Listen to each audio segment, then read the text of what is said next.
Mas. Aku lagi mikirin cerita Ramayana terus jadi bingung sendiri. Sebenarnya siapa sih cinta sejatinya Sinta? Apakah Rama yang katanya satria titisan dewa, tapi pas ketemu istri yang udah lama hilang malah curiga? Atau Rawana yang katanya raksasa jahat, tapi selama nyulik Sinta bertahun-tahun di Alengka, dia nggak pernah maksa nyentuh sedikit pun? Kok logikaku kebalik ya mas? Wes. Jadi tidak menyentuh istri orang itu mulia. Iya kudu dunia yang ngono kuwi itu standarnya itu. Iya standar. Ya oke. Aku tapi seneng ya maksudnya anak-anak adik-adik ini mulai berinterpretasi apalagi tentang cinta. Seneng yo gak salah. Gini.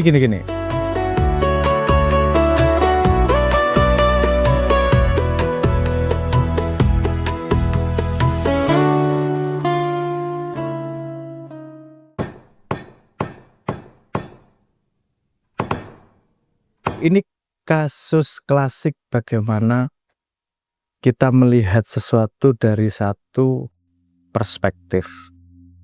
Kalau data poinmu seperti itu dan kamu punya kesimpulan seperti itu, yo nggak salah.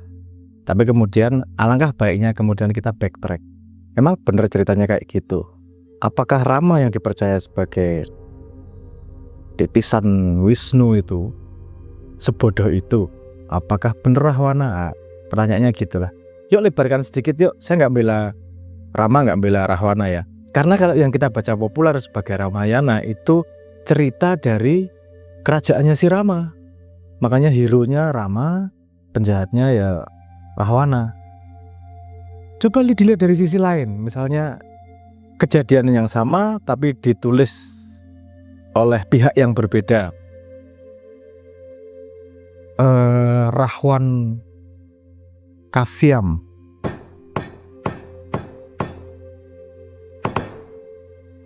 Rahwan Kasyam itu buku yang bercerita tentang epoch Ramayana itu, tapi dilihat dari sudut pandang Alengka. Jadi pahlawannya ya Rahwana, penjahatnya ya Rama, yang gitu ceritanya. Dan framingnya berbeda, bahwa itu bukan menculik, itu urusan protes itu, karena negara kecil Alengka ditindas nih, mau dikuasai sama atau diopresi sama kerajaannya si Rama, makanya dia melakukan protes. Jadi Che Guevara lah, hero-nya Rahwan Kasyam itu ya hero-nya adalah Rahwana. Jadi sudut pandang tadi diambil karena memang sudut pandangnya dari ceritanya dari kerajaannya si Rama, sehingga Rama hero. Dicari ketidakkonsistensiannya, kok malah kayak gitu toh? Loh, oke, coba sekarang gini. Tapi kalau kita lebarkan sedikit, mungkin interpretasi cerita yang sama bisa jadi berbeda kalau kita ngelihatnya dari sudut pandang yang lain. Misalnya kita dari Rahwan Kasyam. Kalau kita mau nyulik seseorang sebagai bentuk perlawanan, itu perlu kita menjaga dia menjadi hostage, jadi sandera yang memang punya bergenship. Jangan dirusak tuh sanderanya, karena sanderanya rusak ya nggak bisa jadi alat tukar dalam tanda petik, jadi bisa menjadi ancaman lagi. Makanya dijaga bener-bener nih sama Rahwana. Bisa pakai sudut pandangnya seperti itu. Dan misalnya saya membantah dari sisi lain, misalnya apakah dibakar itu tidak menunjukkan tidak cintanya Rama kepada Sinta? Ceritanya nggak gitu juga, nggak sesederhana itu mungkin. Kita lebarkan sedikit sudut pandangnya.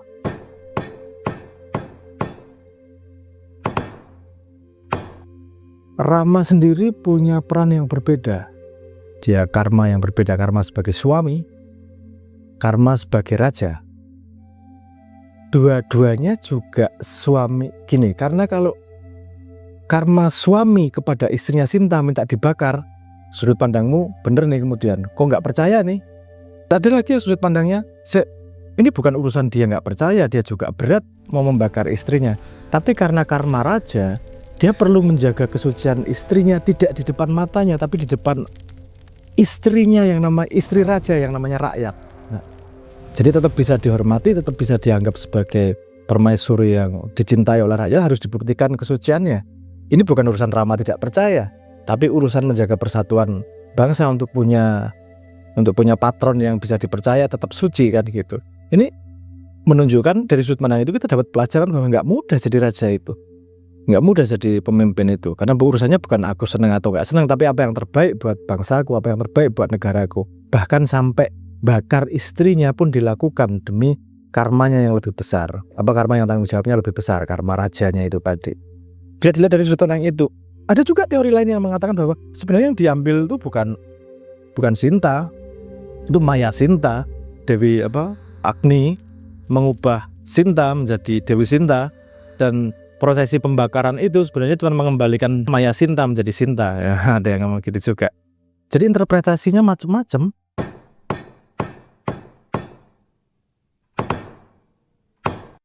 Yang saya garis bawahi di sini adalah justru saya senang melihat teman-teman mencoba, adik-adik mencoba mereinterpretasi cerita dengan sudut pandang yang berbeda. Nggak selalu bisa dicekoi bahwa ini hero, yang ini penjahat. Oke, dari sudut pandang cinta nggak gitu kok, menarik. Tapi juga perlu ditingkatkan satu level lagi bahwa kita perlu berpikir kritis loh. Sudut pandang pasti bermacam-macam. Mungkin ada komponen yang tidak kita ketahui. Nah, misalnya tadi komponen karma raja sama karma suami. Ada komponen bahwa karena yang nulis dari sudut pandang kerajaannya Rama kok, bukan dari sudut pandangnya kerajaannya si Rahwana. Karena dua buku itu sama menceritakan hal yang sama dari sudut pandang yang berbeda. Dari pelajaran ini kita juga kemudian bisa melangkah maju lagi. Loh, sebenarnya sejarah itu yang nulis siapa sih? Yang benar mana kalau kejadian yang sama ditulis oleh dua pihak yang berbeda? Nah, sehingga keluarlah kalimat sejarah ditulis oleh pemenang. Sejarah ditulis oleh pemenang itu yang kemudian menjadi dalam tanda petik menjadi ingatan kita sekarang. Jangan-jangan sejarah yang kita ketahui adalah hanya yang ditulis oleh pemenang, tidak memandang sudut pandang yang lain. Karena kalau menang dengan mudah dia bisa menghapuskan sumber informasi dari yang kalah, dan dirinya adalah satu-satunya yang dianggap sebagai kebenaran dari sudut pandang yang dia miliki sebagai pemenang, bebas melakukan itu. Nah, ini benih-benih dari kewaspadaan ini menarik, tidak walaupun hanya berangkat dari urusan cinta, tapi kita bisa membawa pada sebuah kesadaran bahwa story masa lalu itu belum tentu seperti itu loh sebenarnya. Dan kalau ditanyakan gimana sebenarnya masa lalu, karena masa lalu hanya hadir sebagai record, sebagai catatan, kita tidak mudah membacktrack lagi. Mana sih yang benar? Yang bisa kita lakukan mengumpulkan informasi sebanyak-banyaknya. Oke, mengumpulkan informasi dari Rahwana Kavyam sama dari buku Ramayana sendiri.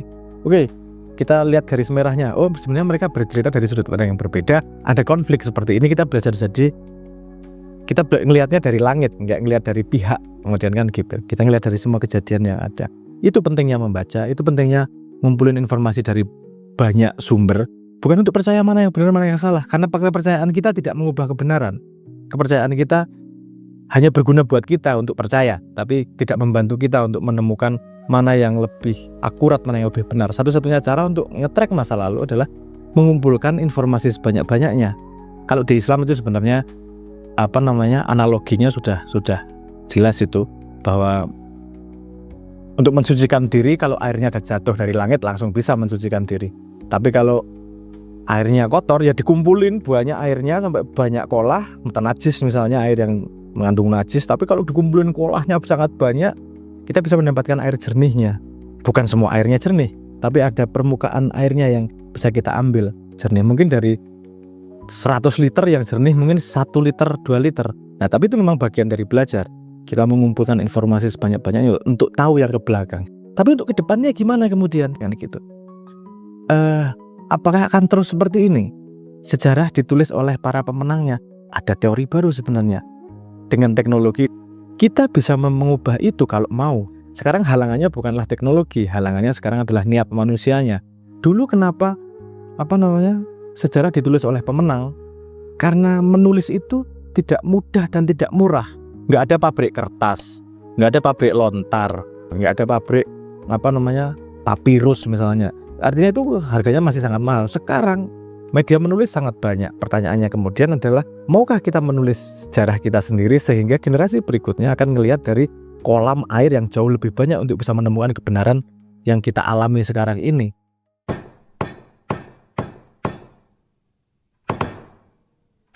Nah, ini saya bleber-bleber ke kemana-mana, yang tadinya cuma ngomong tentang Rama, Sinta, dan Rahwana, saya memilih arah untuk mengambil pelajaran dari situ agar kita bisa memperbaiki kita ke depannya seperti apa. Saya ngelihatnya dari sudut pandang bagaimana sebuah sejarah itu bisa ditulis oleh siapapun, dan mana yang benar itu tergantung seberapa banyak kita dapat inputnya dan kemudian menyaringnya. Lagi-lagi ini karena menyaring itu prosesnya tidak mudah dan nggak boleh pakai kepercayaan dalam tanda petik, harus objektif berdasarkan data. Ini pembahasan detail yang lain ini. Sisi lainnya yang bisa dieksplor sebenarnya tentang cerita Ramayana itu sendiri, karena Ramayana sendiri juga cerita yang sangat kaya. Garuda, Jatayu, dan seterusnya itu kan yang kita kenal itu kan juga lahir dari Ramayana. Misalnya ada Kumbakarna, bagaimana dia bukan posisi hitam putih, dia bagaimana dia harus membalance antara membela negara yang dia cintai, tapi dia tahu bahwa dalam negaranya juga ada Rahwana yang tidak bisa dibela kebenarannya. Ini dari sudut pandang Ramayana ya. Jadi dari sudut pandang Ramayana juga menarik ketika memotret Kumbakarna, adiknya si Rahwana tersebut, bagaimana dia sebenarnya buto yang patriotik, yang lebih condong ke positif, tapi dia dipaksa posisinya membela sebuah negara yang langkahnya salah. Menarik ini seperti paradoks cinta itu tadi. Kalau anda gali lebih lanjut, nanti ada Sarpokenoko, adiknya juga ada salah satu adiknya buto yang tidak buto. Monggo dibaca, menarik itu Ramayana. Karena biasanya gitu, menurut saya cerita yang menarik adalah cerita yang membuat kita berpikir. Artinya kita bisa menginterpretasikan itu positif, negatif, bisa kita gali berikutnya sehingga kita bisa ngambil banyak ilmu di dalamnya. Jadi kalau menurut saya, balik ke pertanyaannya, sebenarnya gimana yang cinta, apakah Rama ataukah Rahwana kepada Sinta yang sebenarnya? Menurut saya itu pertanyaan terlalu jauh. Kamu punya pacar dulu baru mikir soal cinta. Kamu mau jadi Rahwana, mau jadi Rama, kamu tahu bahwa cinta itu penting untuk pasanganmu, lakukan yang menurutmu ideal, tidak hanya menunjukkan ya harusnya gitu. Jadilah menemukan cinta agar tidak tiap hari mas terus, bisa dek gitu, miring Sri kan bisa gitu malam-malam kan gitu. Coba bapak-bapak yang belum rapi nggak paham nggak apa-apa, tapi itu take saya, pendapat saya, mana yang sebenarnya cinta pada Sinta, apakah Rahwana, apakah Rama. Ternyata komponennya tidak semudah itu. Rama ya cinta, tapi dia juga cinta sama rakyatnya karena perannya banyak. Rahwana, yo cinta, tapi apa cintanya kepada Sinta? Jangan-jangan cintanya kepada bangsanya. Sinta hanyalah sebuah alat untuk melakukan perlawanan pada negara tetangga yang mencoba untuk menguasainya. Menarik. Lihat dari dua sudut pandang itu dan cobalah kita tentukan. Banyak cinta yang lain yang bisa digali di situ kok. Ada cinta kakak adik itu gimana? Ada cinta kakak adik yang sama-sama kakak adik dari dua belah pihak yang berbeda, dengan pengorbanan yang berbeda dan dengan langkah yang berbeda. Itu menarik banget.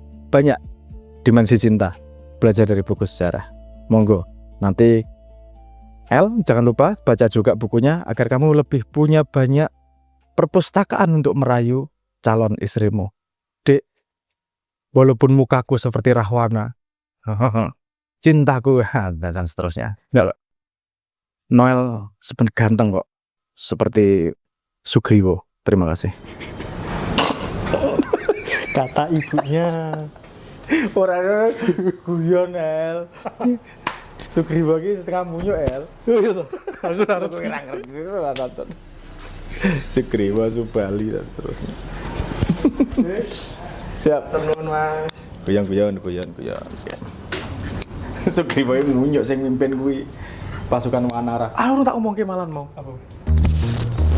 Tadi butut ra ya. Butut ya. Oke. El, tahu nggak? Ini kamu kan kadang-kadang seneng tuh kalau nanya-nanya soal konspirasi teori, bener atau nggak salah gitu. Negara Alengka itu katanya dulu Sri Lanka. Nah terus kemudian kalau beneran cerita Ramayana itu, kemudian banyak pasukan Munyo, monyet itu bawa batu kecil-kecil untuk bikin tambak agar pasukannya yang besar luar biasa itu bisa menyeberang ke Sri Lanka, ke Alengka. Nah, kalau beneran kejadian, tambak itu pasti ada sisa-sisanya dong. Nah, coba cari Ramasetu. Katanya dari satelit kelihatan ada bekas-bekas jembatan. Kok sepertinya sepertinya ini jembatan yang dibuat Rama waktu itu ya. Ini dari perdebatan ini, ada yang ngomong iya, ada yang ngomong enggak. Oke. Jadi seru nih, monggo digali. Nah, kamu ke sana, nyelam ke dalam laut. Terus coba bertanya, ngelihat jembatannya seperti apa. Keren loh itu. Kalau kamu bisa menemukan sendiri. Kayaknya di Google Satellite kayaknya kelihatan juga ya, nggak tahu, coba aja. Tapi Ramasetu cari aja. Ramasetu dianggap sebagai jembatan yang dibangun pada epoch Ramayana tersebut, yang membuat pasukan Wanara, pasukan para monyet itu bisa menyeberang ke Alengka. Gitu. Ternyata pahlawannya Jani Munyuk ya. Jadi kalau saya ngomong kue Sugriwa itu pujian, bukan hinaan.